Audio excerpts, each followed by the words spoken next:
Hi friends, நாம் இந்த வீடியோவில் எதை பற்றினா ரிவ்யூ பார்க்க போகிறோன்னா, நம்ம கார்த்திக் ரேவதியோட கதையில் அடுத்து என்ன நடக்க போகுதுங்கிறத பற்றி தாங்க இந்த வீடியோவில் பார்க்க போகிறோம்.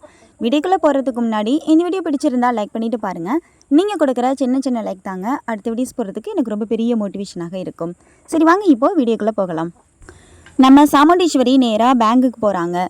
தொழிலாளர்கள் எல்லாருமே வந்துட்டு போனஸ்க்காக சாமுண்டீஸ்வரி வீட்டில் காத்துக்கிட்டு இருக்காங்க. அப்போது நம்ம சாமுண்டீஸ்வரி நம்பிக்கையோடு போகிறாங்க. நம்ம தொழிலாளர்கள் எல்லாருக்குமே வந்துட்டு மன நிறைவோடு போகணும் வீட்டுக்கு.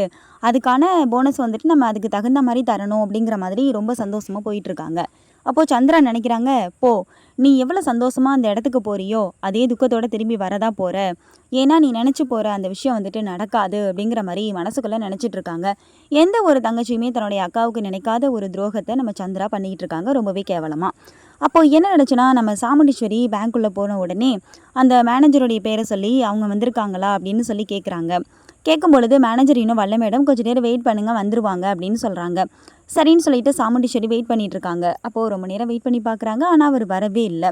அப்போ உடனே சாமுண்டீஸ்வரி சொல்கிறாங்க, சார் நீங்கள் அவங்களுக்கு கால் பண்ணி பார்க்குறீங்களா, ரொம்ப நேரம் ஆகிடுச்சு இன்னும் வரலை, போனஸ் கொடுக்கறதுக்காக எங்களுடைய லேபர்ஸ் எல்லோரும் வெயிட் பண்ணிகிட்டு இருக்காங்க, நான் அவங்கள போய் பார்க்கணும் அப்படின்னு சொல்கிறாங்க.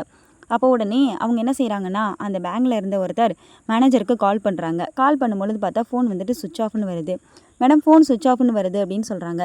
சுவிட்ச் ஆஃப்னு வருதா, ஏன் எதனால் அப்படின்னு சொல்லி கேட்கும் பொழுது, தெரியலை மேடம், ஆனால் இப்போ வந்துருவாங்க வெயிட் பண்ணி பாருங்கன்னு சொல்லிட்டாங்க.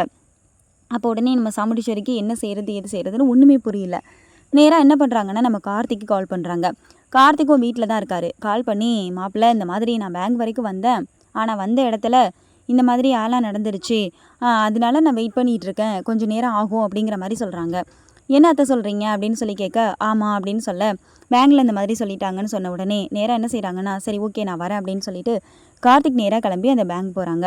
பேங்கில் போயிட்டு கேட்கும் பொழுது என்னாச்சு அப்படின்னு சொல்லி கேட்க, இந்த மாதிரி மேனேஜர் இன்னும் வரல அப்படின்னு சொல்கிறாங்க.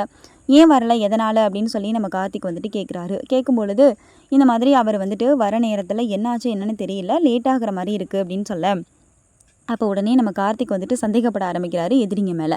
கண்டிப்பாக இந்த எதிராளிங்க தான் வந்துட்டு இந்த மாதிரியெல்லாம் செஞ்சுருப்பாங்க அப்படின்னு சொல்லிட்டு கார்த்திக் வந்துட்டு சந்தேகம் வருது.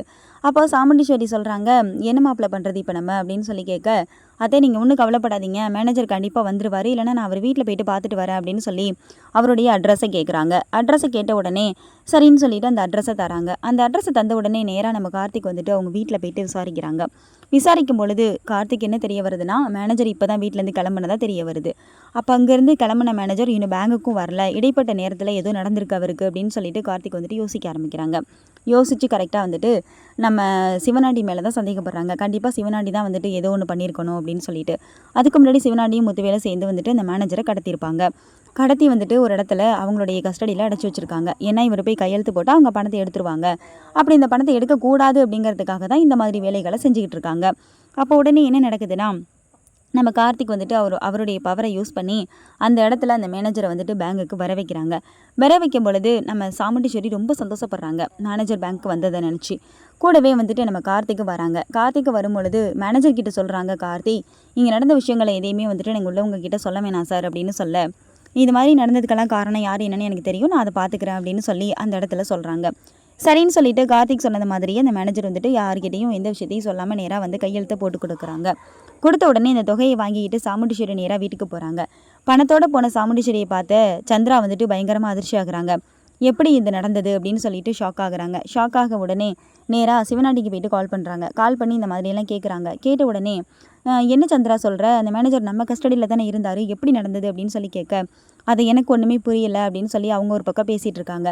நம்ம கார்த்தி என்ன செய்கிறாருன்னா, நேராக சந்திராவை பார்த்து நீங்கள் நினைக்கிறது எதுவுமே நடக்காது நான் இருக்க வரைக்கும் அப்படின்னு சொல்லிட்டு சவால் விட்டுட்டு சூப்பராக மாதம் அந்த இடத்துலேருந்து போகிறாங்க.